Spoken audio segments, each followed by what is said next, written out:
Venezuela, muy buenas tardes, queridos amigos, queridas amigas, bienvenidos como siempre en Buena Hora. Su servidor Mario Villegas, listo para compartir con ustedes hasta las 3 de la tarde de este día jueves 6 de febrero. Nuestro programa, una presentación del servicio geriátrico del doctor Argenis Portillo. Consulta previa cita por el teléfono 0414-309-0806, 0414-309-0806. Como todos los jueves, amigos y amigas, a partir de las 2:30 tendremos para nuestra audiencia de Radio Rumbo 670 AM la sección habitual de los jueves, aquí Mujer y Salud, con la doctora Carmen Luisa Guevara. En la primera parte del programa vamos a estar hablando sobre política. ¿Cuándo no? Ciertamente que nuestro programa tiene un altísimo componente del tema político. Obviamente, el tema más importante de la vida venezolana de hoy. Todo tiene que ver con la política. Y para hablar precisamente sobre la política, qué mejor que un politólogo, no dirigente político, sino politólogo, un académico, estudioso del arte de la política, aunque él ha tenido también su participación política y es miembro de un movimiento que se denomina Consenso por un Nuevo País. Me refiero al politólogo Emilio Useche. Bienvenido, Emilio. Muchas gracias, Mario, por de nuevo abrir los micrófonos de Radio Rumbo y de tu programa para compartir. Ok. Emilio ha estado analizando tanto a título individual como también a título colectivo de este movimiento Consenso por un Nuevo País. Ha estado analizando los distintos escenarios que se le han presentado a la República a partir de la toma de posesión de Nicolás Maduro el 10 de enero para un nuevo mandato, sin que hasta la fecha se hayan conocido los resultados desglosados oficiales por parte del Consejo Nacional Electoral. Varios escenarios, y él ha estado, digamos, acariciando la idea de que uno de esos escenarios es el que está prevaleciendo en este momento. Me gustaría que tú, Emilio, nos dijeras cuáles son esos escenarios y por qué estima que el escenario prevaleciente es ese que tú vas a relatar. Adelante. Bueno, gracias, Mario. El 4 de enero, faltando 6 días para el inicio del periodo constitucional, del nuevo periodo constitucional, yo decía, publiqué que habían 3 escenarios. Publiqué a título personal y en esto debo de ser responsable. Consenso por un Nuevo País no pensó de la misma manera. Yo planteaba 3 escenarios. Un primer escenario que lo he llamado normalización por intereses geopolíticos. Por intereses geopolíticos. Un segundo escenario que era la posibilidad de repetición de elecciones, que incluso presidentes como Petro y Lula lo plantearon. Y un tercer escenario, acción de fuerza. Esos eran los 3 escenarios que yo planteaba antes del 10 de enero. Evidentemente, después del 10 de enero todos sabemos yo decía que el escenario más probable era el escenario de normalización por intereses geopolíticos y que era poco probable el de la repetición de elecciones y el de la acción de fuerza. Se planteó desde el sector de María Corina, que había toda una logística y todo lo que ya el pueblo de Venezuela sabe con respecto al 10 de enero. Hoy lo que ha sucedido después de un mes casi ya de eso es precisamente lo que yo he llamado el escenario número 1, normalización por intereses geopolíticos. ¿Y cómo se manifiesta eso? A ver. Bueno, las acciones de Trump apuntan, ya lo hemos visto, está anunciada una reunión con Putin para acordar el tema del cese de la guerra de Ucrania o llegar a algún acuerdo para resolver el problema en Ucrania. La última declaración de Trump era que iba a seguir apoyando a Ucrania si Ucrania le daba las tierras raras que tiene en su territorio y sus recursos naturales.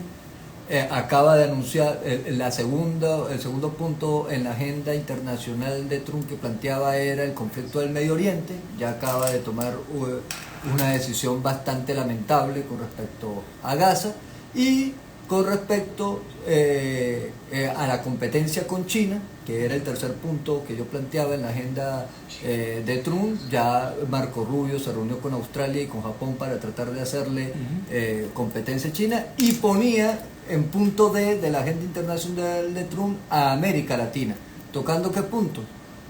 De disminución de la crisis migratoria o resolución de la crisis migratoria, disminución del tráfico de drogas y acceder a los recursos naturales necesarios para los Estados Unidos. Esto en el marco de una política de proteccionismo del país de Estados Unidos. Ahora bien, ¿eso qué trae? La normalización la pongo entre comillas, porque al final la normalización no está en la agenda de los Estados Unidos y en la agenda de la comunidad internacional. Como siempre lo he dicho, no está como interés la democracia y la situación del pueblo de Venezuela, sino sus intereses como Estado en el marco de un conflicto global, porque estamos en un conflicto global. Entonces, en ese sentido, ya estamos, la última cosa que sucedió fue, por primera vez en varios años, enviaron a un funcionario de la administración del Estado, de la Casa Blanca, ¿y para qué? Para negociar rehenes estadounidenses, ¿no? Y esto es algo que no es, no es simpático decirlo, no es popular decirlo, porque al final en política pareciera ser que la verdad es contradictoria al ejercicio de la política. Entonces, creo que la dirección política venezolana o no ha medido bien el escenario global o no le ha querido decir la verdad a la gente. Ok. Esto quiere decir, te pregunto, que esos otros dos escenarios de una nueva elección, tal como tú bien recordabas que habían propuesto en su momento los presidentes Lula y Petro, o una salida de fuerza, ya no están en el escenario posible venezolano, ya no están sobre la mesa, esas posibilidades ya no existen, y esta normalización significa que Nicolás Maduro permanecerá en el poder hasta el año 2030. Bueno, fíjese, lo primero que yo digo es que la solución de Venezuela no puede seguir esperándose de la comunidad internacional. Primero porque es que la comunidad internacional va siempre a tomar decisiones en base a sus intereses. El interés de Colombia la pregunta que uno se hace como politólogo es por qué Brasil y Colombia bajaron la voz, bajaron el tono. Algo debe estar pasando que les tocó bajar el tono. Entonces creo que eso es un insumo que debe de asumir la clase dirigente o la dirección política para analizarlo. Y otra de las cosas es que uno tiene que hablarle con transparencia a la gente. ¿Qué digo yo? Bueno, hubo un fraude electoral, o por lo menos hay duda en el resultado electoral. Hubo una dirección política que fracasó en el reclamo, ¿no? Porque al final el poder es poder. O sea, al final hoy el poder del Estado, y lo vimos cómo se manifiesta el poder del Estado, vimos cómo controla la institucionalidad, controla el territorio, controla las fronteras, o sea, hay control del poder. Entonces, entender el poder como algo real nos ayuda a quitar un poco el polvo, la paja y el polvo, limpiar un poco el camino y poder hacer el análisis. Ahora, ¿qué corresponde? Bueno, corresponde hacer un balance. Es difícil hacer un balance cuando no abres las compuertas para generar una discusión en donde estos planteamientos como el que yo estoy haciendo sean valorados y sean analizados sensatamente. Evidentemente lo que pasó el 28 de julio fue una demostración, una manifestación popular de el deseo de cambio.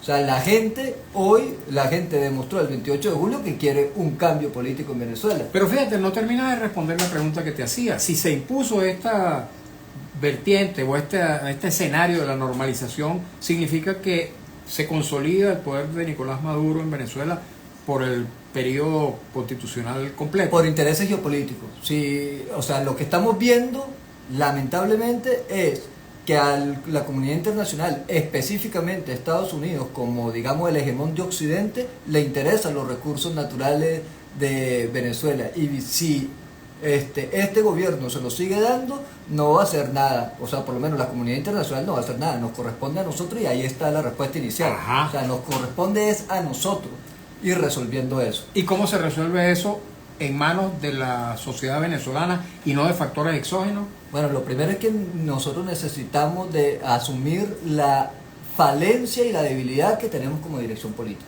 O sea, nosotros tenemos que asumir esa responsabilidad ante el país, ¿no? Y tenemos que asumirlo porque la evidencia de haber ganado y no cobrar y no estar no habernos juramentado es una evidencia de nuestra debilidad.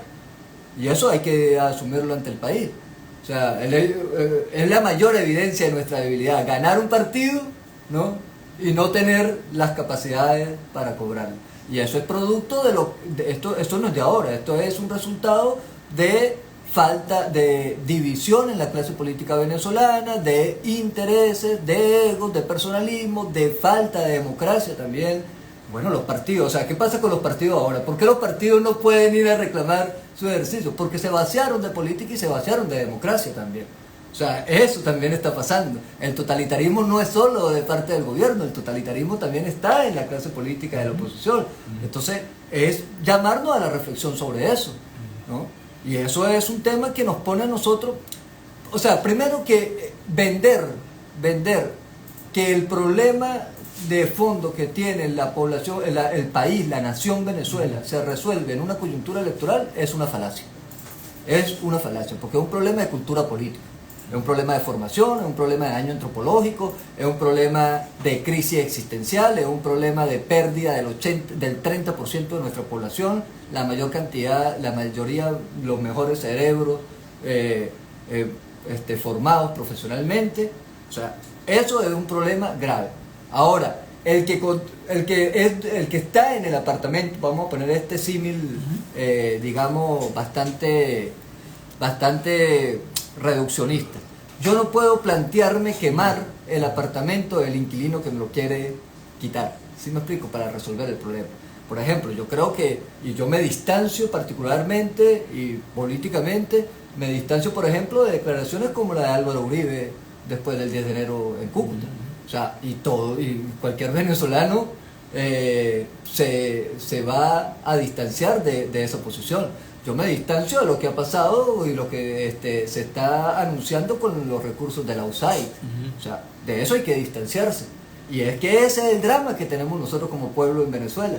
El drama es que quienes están dirigiendo los asuntos que nos afectan a todos son unos ladrones. ¿Qué le queda entonces a esa gente que votó por el cambio que tú dices que se impuso? Yo también lo creo, que se impuso en términos electorales. ¿Qué le queda a esa gente? A los ciudadanos que quieren un cambio político. ¿Resignación? ¿O será que en esos tres escenarios que tú dibujaste faltan algunos que no fueron tomados en cuenta y que la sociedad venezolana sí puede salir de esta crisis política, económica y social de otra manera que no sea esta normalización por la vía de los intereses geopolíticos, que no sea una nueva elección y que no sea una salida de fuerza? ¿O de alguna de esas es posible que se imponga? Bueno, fíjese, lo que ha tomado, la decisión que ha tomado el ciudadano común venezolano, presionado por su realidad, es la de la sobrevivencia, lamentablemente. O sea, por ejemplo, el debate de la participación o no en esta convocatoria. ¿Te refieres a las elecciones del 27 de abril? El hecho de la participación o no. Yo dudo de que eso sea un debate del ciudadano común. O sea, yo creo que eso es un debate de la clase política. Eso no es un debate de la mayoría del pueblo de Venezuela. Pero el ciudadano común está, digamos, de alguna manera inmerso en ese debate. Claro, está inmerso, pero en la mañana... Porque cada ciudadano debe decidir si va a votar o no. Por supuesto. Si se postula o no. Por supuesto, pero lo que yo te estoy diciendo es que hoy, en la mañana, un ciudadano común se despierta y lo que piensa en eso, no es en que si va a participar en la Asamblea Nacional o no. Eso no es. Y mucho menos con la decepción que debe estar sintiendo de su dirigencia, ¿no? Porque lo que está pensando cualquier ciudadano común es: fui, voté y de nada sirvió mi voto. Eso es lo que debe estar pensando la mayoría del pueblo venezolano. Por eso es que en cuanto a participar, el problema no es participar o no. El problema es cómo es que el pueblo venezolano tiene confianza en una herramienta que al parecer no le sirve de nada para resolver su problema, ¿no? Entonces, ante eso, lo que corresponde es primero seguir acompañando a la gente. Ahora, la cuestión es que nosotros necesitamos construir, y yo lo decía en el programa pasado, y yo creo que es necesario un pacto ético por la República, que pase ¿por qué? Por garantía del derecho a la vida, por la libertad de un poco de las personas que pensamos diferente y que piensan diferente y que están presos, y la necesidad de una participación política real en donde todos los que podamos tener una opción o una idea o una alternativa para plantearla al escrutinio de la gente pueda participar. Mientras que eso no se dé, no hay opciones para eso, sino para la sobrevivencia. O sea, hoy el pueblo, tú me preguntabas, ¿qué puede hacer hoy la sociedad venezolana? Hoy la sociedad venezolana está sobreviviendo. ¿Cómo los políticos nos acercamos a la sociedad venezolana para generar escucha, primero, escucha, el oído a la tierra, ¿no? Porque es que lo que sucede, la gran debilidad que ha tenido la dirección política venezolana, y ahí me incluyo yo porque asumo mi cuota de responsabilidad como político ante el país, porque hago política, es que nos ha hecho falta escuchar a la gente con sinceridad, porque solamente la escuchamos en campaña, pero no la incorporamos, pero no valoramos. Aquí la gente, yo creo que la gente es más sabia que su dirigencia. Ok, ahora fíjate, esas elecciones están allí. Algo tendrá que decidir el liderazgo político, para el cual sí es importante ese debate. ¿Cuál estimas tú debería ser, como politólogo, como también antiguo dirigente de partido, cuál debería ser la decisión que tome las fuerzas democráticas frente a ese acontecimiento que va a tener lugar, gústele a quien le guste? Ese es un hecho que está allí. El Estado, el chavismo, el régimen va a imponer ese proceso electoral, y sobre ese proceso hay que tomar una decisión. ¿Cuál va a ser esa decisión? ¿Cuál estimas tú que debe ser? Mire, a mí me lo han preguntado y yo voy a ser muy responsable. Yo a lo que me dedico es a la política, y yo voy a hacer política, y la participación es parte del ejercicio de la política. Ahora, hay que participar, yo creo en que hay que participar como una voz de protesta. O sea, hay que seguir desnudando el rey. Hay que seguir. Es más, a mí me parece un error de cálculo, si tú tienes el 70% de la población movilizada en el voto, no seguir movilizándola para seguir demostrando que tienes mayoría, ¿no? O sea, ¿cuántas veces? A ver, si van a seguir robando, digamos, las elecciones, ¿cuántas veces van a seguir robando las elecciones? ¿No? O sea, cuando llegue por lo menos a un 90-10 o a un 95-5. ¿Sí me explico? O sea, yo creo que la política continúa, creo que la política debe ser una posibilidad del futuro. ¿Sí me explico? Si la política ya no te plantea futuro, ya deja de ser política, pues se vació de contenido. Te pregunto algo, ya nos estamos acercando al final de la entrevista. Pero te pregunto algo. Recuerdo que la última vez que la última vez no, la vez precedente, tú habías estado aquí y habías hablado de un programa que estaban desarrollando ustedes como Movimiento Consenso por un Nuevo País, de promoción y de formación y capacitación de testigos electorales. Y había en aquel momento, para las elecciones del 28 de julio, una voluntad masiva de participación en aquel proceso, no solamente en cuanto a los electores en sí mismos, sino también en cuanto a las personas que querían prestar su apoyo como testigos, como miembros de mesa, como parte de los grupos de movilización, etcétera, ¿no? Al día de hoy, ese ánimo de participación, después de la experiencia de la represión contra quienes fueron testigos en aquel momento, esa voluntad y ese ánimo de participar como testigos electorales, como miembros de mesa, como parte de los equipos, se mantiene inalterable. ¿Es posible construir de aquí al 27 de abril una fuerza electoral, un padrón de esa naturaleza? No es posible porque la gente tiene miedo, ¿no? La gente tiene miedo, no va a prestarse para ser testigo. Por eso yo no veo esta convocatoria como una acción estratégica, sino como una acción táctica. O sea, es un tema de hacer política, ¿sí me explico? De aprovechar ese umbral de tiempo, que son además 60 días, para tener un contacto con la gente, para ir a ver esa realidad que responsablemente nosotros no la tenemos. O sea, nosotros no tenemos un mapeo real de todo el país. Entonces hay que seguir haciendo eso, porque que la cuestión, por eso yo te decía responsablemente, y es mi posición personal, yo a lo que me dedico es a hacer política. Lo que voy a hacer es política.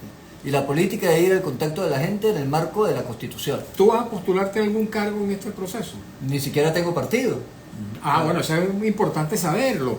Ni ¿Qué siquiera- tarjetas van a estar activas Exacto, o sea, de las fuerzas democráticas para postular candidatos? o sea, Te pregunto. Aparentemente van a ser los 37 partidos estos que los partidos que están en el marco de la asamblea o que participan de la asamblea 2020.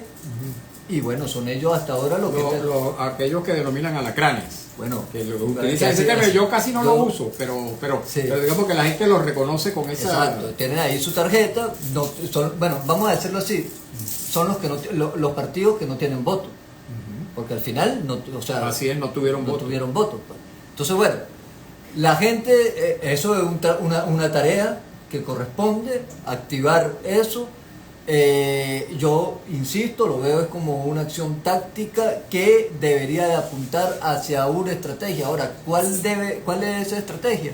Bueno, la estrategia debe de apuntar hacia seguir evidenciando de que estamos en un quiebre, digamos, institucional de la República y ver cómo salvar la República. Necesitamos salvar la República, pero sobre todo hay que ver cómo empezamos a dar soluciones concretas al padecimiento de la gente, al sufrimiento de la gente. Porque, fíjese, por ejemplo, la familia, por ejemplo, de los presos políticos, hay que darle una respuesta a esa familia, pero también hay que darle respuesta a la gente que está perdiendo su familia en los hospitales o que tiene algún problema en los hospitales, que no hay insumos en los hospitales. Esa respuesta hay que darle. Ok, fíjate, hay algunos comentarios, mensajes que nos llegan a través del Instagram, @Mario Villegas 100, también del TikTok de Radio Rumbo 670 AM. Voy a leer la mayoría que pueda en el tiempo que nos queda, para que luego tú los comentes en bloque. Emilio Useche, nuestro invitado del día de hoy, politólogo. Dice @Chirula1954. Buenas tardes para todos, gracias por este espacio. Bueno, gracias a usted por acompañarnos todos los días. @León del Valle 62. Hoy, mañana y en lo sucesivo continúo alzando mi voz por la libertad de todos los presos políticos y detenidos desaparecidos ya. Siempre nos sumamos a este llamado. Rápidamente buscamos otros mensajes. Me disculpan, un poquito de paciencia. @León del Valle 72. El momento nos invita a enlazar el propósito. Nos toca a todos arrimar la brasa, toca innovar y sobre la marcha materializar lo que alcanzamos con votos. Un día por la libertad y otra será la historia. Chirula 1954. Creo que hay que hacer una distinción entre el poder del Estado bajo un marco legal y el uso, abuso y usufructo del poder del Estado por un gobernante. Rápidamente.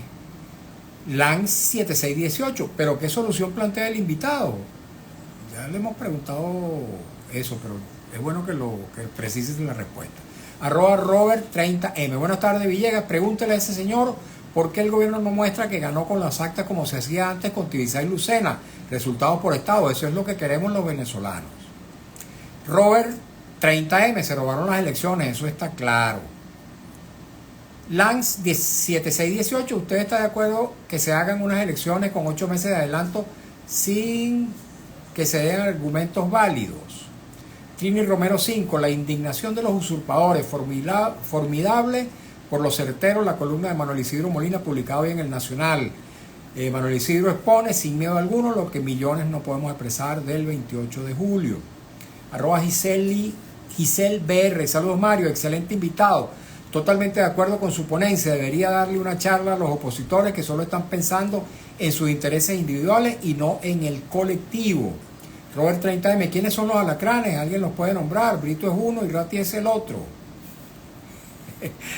Bueno, también nos llegaron comentarios a través del TikTok de Radio Rumbo, voy a leerlo. Del TikTok no, del TikTok, sí. Varios dice, rapidito. Dice, hay diferencias grandes entre el presidente Maduro y María Corina con el resto de la oposición, dice Táchira, @Táchira creo. Dice Guillermo Lozada, Venezuela, dice, aquí no hay políticos presos, hay delincuentes presos. Dice Táchira número 1, no pueden haber elecciones sin haber tomado el poder como corresponde según voto popular del 28. Leo Bri dice, un saludo a los choferes de las Clavellinas, Carapita por su buena gestión, un saludo al presidente. Guillermo Lozada repite el mensaje de que aquí no hay presos sino dice abogado Geralbert Jiménez, dice, me da pena, ese compañero está en otra órbita, superó desorientado en su intervención.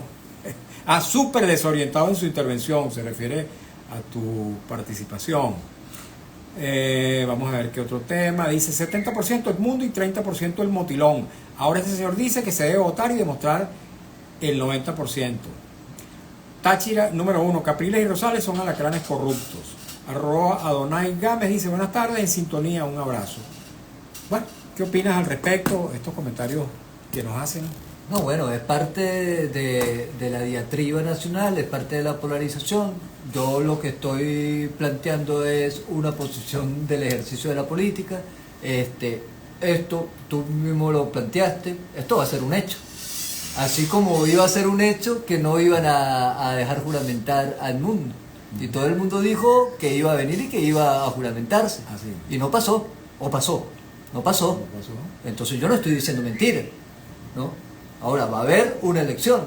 Ahora en esa elección, ¿vamos nosotros a levantar una bandera o no la vamos a hacer?